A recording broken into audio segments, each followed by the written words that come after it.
জয় বজরঙ্গবলী বলে আজকে দিনটা শুরু করলাম। স্নান করে ঠাকুরের পুজো করে নিলাম, খালি পেটে খেয়ে নিলাম জল, কাঁচা ছোলা খেয়ে শুরু করে দিলাম হাঁটা।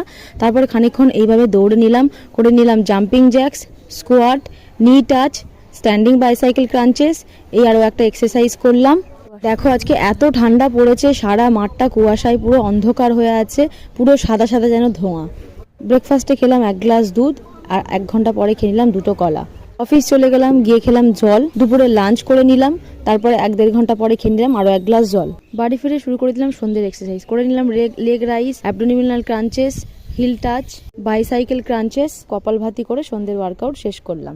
রাতের খাবার খেয়ে তারপর বেদ পাঠ করে আজকে দিনটা শেষ করলাম। অবস্থমুনির অবস্থ সংহিতায় তিনি সেখানে তড়িৎ কোষ অর্থাৎ ব্যাটারি তৈরির জন্য আনেনং জল ভগ্নস্থি প্রাণে দানেষু বায়েষু ইব শতনাম কুম্ভনং সয়াকারী অকৃতস্মিতঃ, এই হলো আজকে